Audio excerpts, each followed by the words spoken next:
Hi, welcome to Mimi's Little City Homestead. I'm Dana. If you're new, welcome. And if you've been here before, welcome back. Today we're going to can green beans. We're going to do French style green beans. We're going to do that ourselves. I'm doing cut green beans first. First thing we need to do is get our beans ready, get them in our jars, which I've got the cut beans here. And then over here I've got the ones that are going to be put through the little Frencher. And this is what that looks like. I don't know if you can see inside, there's blades in there. Actually, it goes this way. You clamp it to something, and then this is the hopper where the beans go in. The blades are in there. So we're gonna try the process of Frenching an entire bowl of green beans and see how difficult it is and decide if it's worth even doing. My husband likes them, I don't care for them, but I'm gonna make them anyway. It's just, I got both kinds.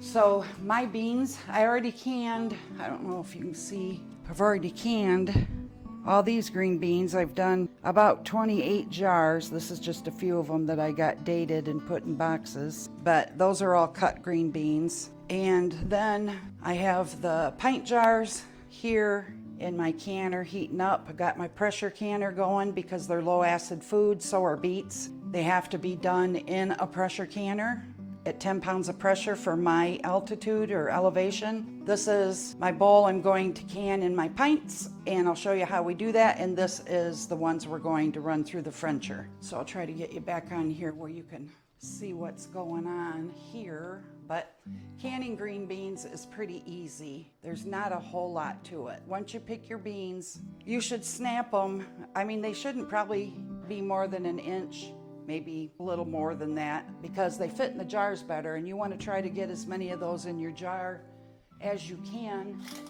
So I'm going to show you how we do that. So in my hot jar, I'm going to put my beans, and I'm going to do it in a way that is the easiest to me. This is called raw pack. There is no such a thing as a cold pack because we end up pouring boiling water in with our beans, and we start with a hot canner. So rather than a hot pack where you would boil your beans or blanch them and then put them in your jars hot and add your salt and your water, we're going to put them in as a raw pack. And we're going to pack them down into the jars, pour our boiling water in, put our salt in, and then we just put it in the canner and pressure can pints for 20 minutes, and quarts would go for 25. That's the only difference. So you can decide if you wanted to do quart jars. That's, you know, a good sized jar of beans. You could do a few quarts for special occasions, like if you use them at Christmas to make French onion green bean casserole, or you can put them in more of like a regular store size jar. And the French beans are probably really going to pack in once we cut them real thinly with that tool. So the first thing you do, and I never say this because I never think about it, it's automatic, but always wash your hands before you start canning, because I end up touching a lot of food, and I'm going to pack this in actually with just my hands because I don't need the funnel. I want to try to get as many in there as I can, but keep it with a 1-inch headspace, which most of you know, and some of you may not, that a headspace is the space between your top of your food and the top of the jar. So 1 inch is pretty much, if you were to look at this jar, you can see this first rim here. That is about 1 inch from the top. So all that should be no beans, no water. That's the headspace. And in order to fit as many in as you can, just kind of tamp it down a little bit, and then keep adding your beans until you get it to where you're at the 1 inch headspace. And the more I tap it, the more they go down and kind of fit together better, and I can fit in a few more. And then when it comes time to do the water, we'll debubble it with our debubbling tool. And you will want to do that for sure with the beans, because they will go down a little bit and your headspace may change. This is a half a teaspoon for a pint, or 1 teaspoon for a quart. If you decide to use salt, you can use them or can them and have them be salt free. You could use a half a teaspoon of salt for your quarts. It's all up to you, because this is not part of the safe canning. This is 100% just for the flavor. So I'm going to put a half a teaspoon of salt in my pint jar. And then now it's ready for the water. It's all ready to go. And I'm going to pour that into the 1 inch mark on my jar. A lot of jars, especially Ball brand and older ones, even Kerr, have the markings on the bigger jars of your ounces where you're putting your headspace. I just know that the headspace on this is at that rim. So now I've got my hot water in here with my beans and my salt, and I'm going to take my debubbling tool and just go down, and you can probably see as I go down in there, bubbles are coming up. I'm going to go down all 4 sides to make sure all the beans have gotten packed in there together and there aren't any air bubbles, because that will affect your headspace every time. When you move something and air comes out of the jar, it's going to affect the headspace. And the way you can tell is because I had this filled up covering beans, but after I removed the air bubbles, the water sunk down in there, and now I need to add more, because it's important to follow what they tell you in the tested recipes to use for headspace, because that's how they were tested. So now I'm back up after adding water. I'm over my beans and I'm back up to the 1 inch. You can measure it. If you have one of these debubbling tools, it has a step measure, like from this part on the rim of your jar down is 1 inch. Then I'm going to take my paper towel and I'm going to wet it in a little vinegar and run it around the edge of the jar to make sure no salt is on it, and it's going to take a seal. I've got my lids and my rings, and I'm going to put them on fingertip tight. So once they started to give me the resistance after I spun it, then I just give it a slight turn. If you over tighten it, the air can't escape from this jar, and that's what canning does. It drives all the air out of your jar so bacteria can't grow. It also brings the temperature of your food into the middle of the jar even. That's where it has to really get to, is in the middle of the jar at 240 degrees. And that's why we pressure can it at 10 pounds of pressure. So that's 1 jar done. I'll do another one, and then I'll just continue to can up my beans and put them in my can. So once again, I'm gonna just put my beans in with my hands. This is the raw pack. Didn't have to boil them, didn't have to mess with another pan, just drop them in. And this raw pack means the water in our canner should be around 140 degrees to match up with the boiling water in the beans when we put them in there together, and they will heat up to the 240 together. When you hot pack the water in the bottom, and you don't have to measure this, you don't have to take the temperature of the water or use one of those I have one of those instant thermometers, which I sometimes use if I don't think it's come up enough, and I don't see it right now, but you don't have to measure it. Usually 180 degrees doesn't even have bubbles coming out of it. It's not even a simmer yet. So as long as you're not boiling when you put your jars in, you're safe. If it starts boiling, then the water in your canner is a little hot for your jars and the contents, and that's where you can have thermal shock and jars can break and will break. So there's our beans in there down to the 1 inch. Well, if I take him out, down to the 1 inch mark. Gonna give it its half a teaspoon of salt. Whoops, get out of there. Half a teaspoon of salt. Pour in my hot water, which be careful with these tea kettles. Mine is metal here, plastic here, so I can't hold it at the top. But if I hold it at the bottom, I can pour in the boiling water that I need. That's up to the 1 inch line now. But if you can see, when I pick this up, again, when I start putting in this debubbling tool, bubbles are coming up from the bottom. The beans are releasing the air that's in between them. And that's going to make my water level drop because it's now filling the space that had all that air in it. And that's exactly what happened. So we're going to make sure our beans are down at the level they're supposed to be. Give it a little bit more water to get it to that 1 inch. Take our paper towel and vinegar bowl and just wipe off that edge real good to remove any salt or anything that could interfere with the seal. Put your lid on and your ring. There, it's got resistance. It doesn't turn by itself anymore, so just a slight turn that way, and he's ready to go in the canner. That's what I'm gonna do with them right now, is put them in my canner, and we'll see how many I can fit in there of the pints.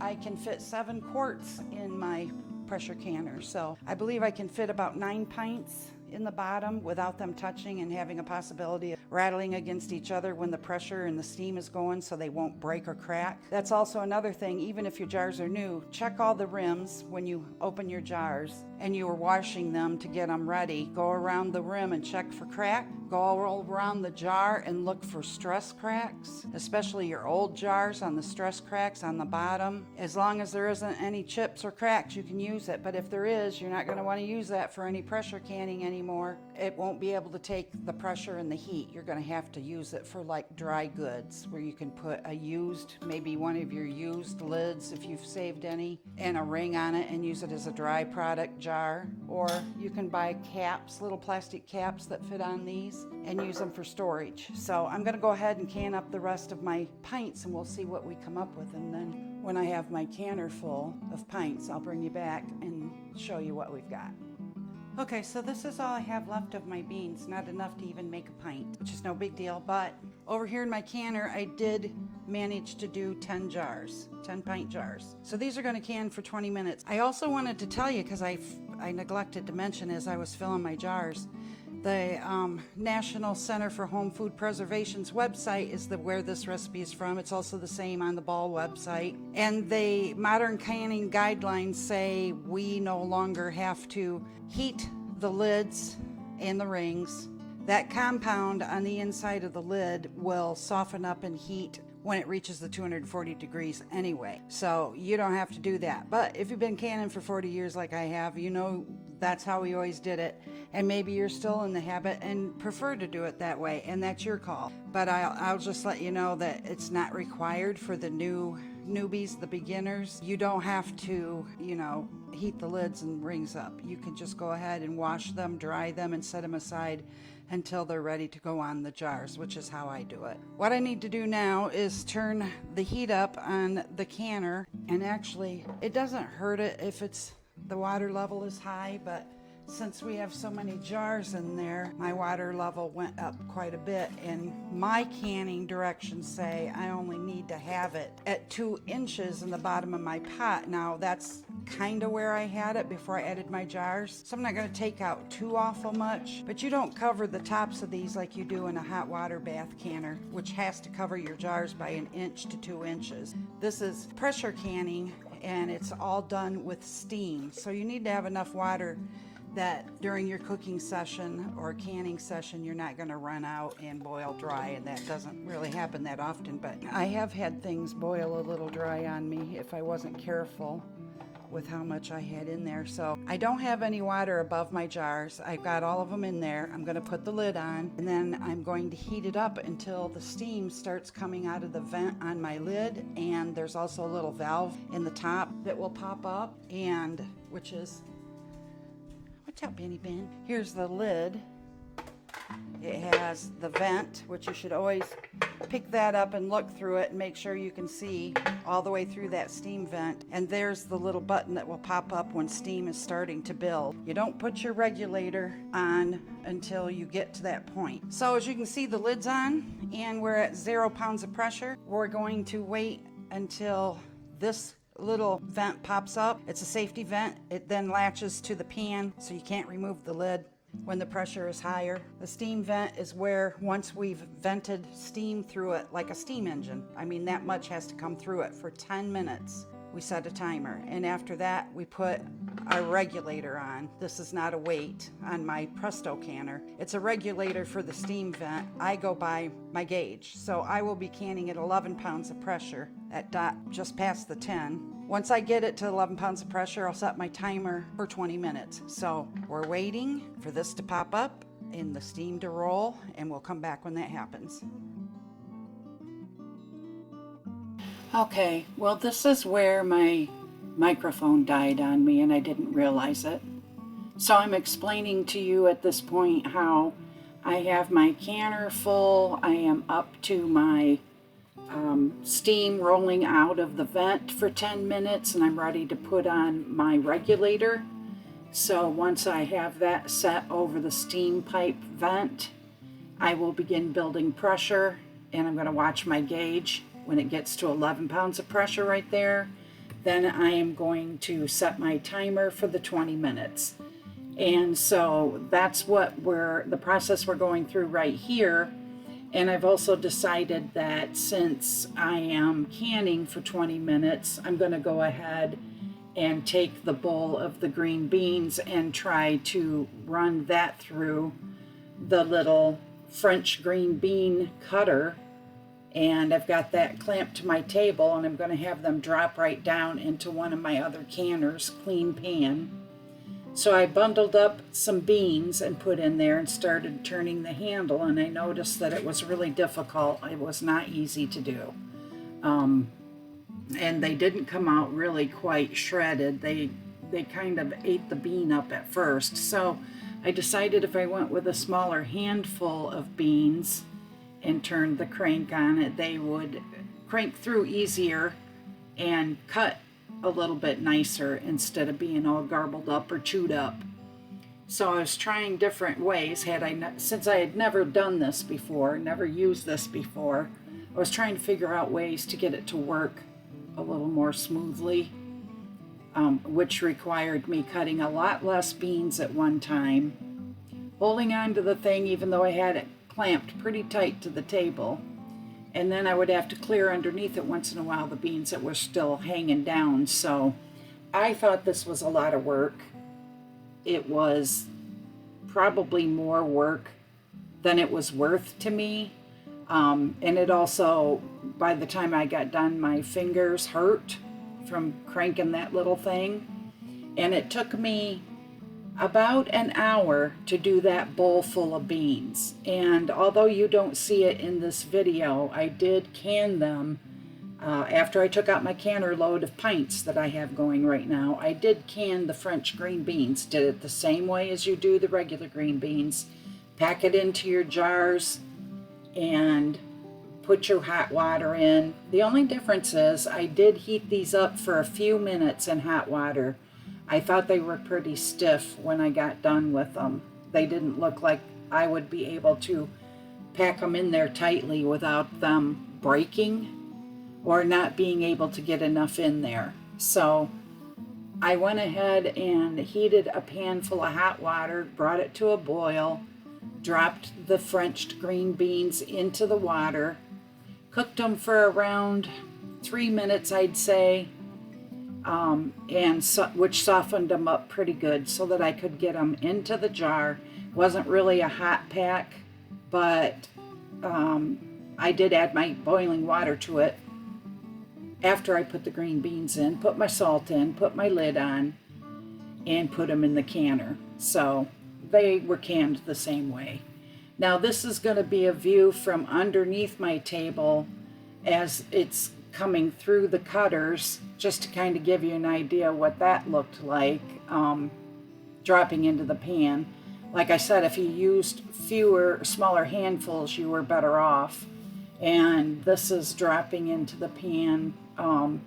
You can see it's really monotonous. It's a few beans at a time at best. And like I said, it took a whole hour to do that one bowl.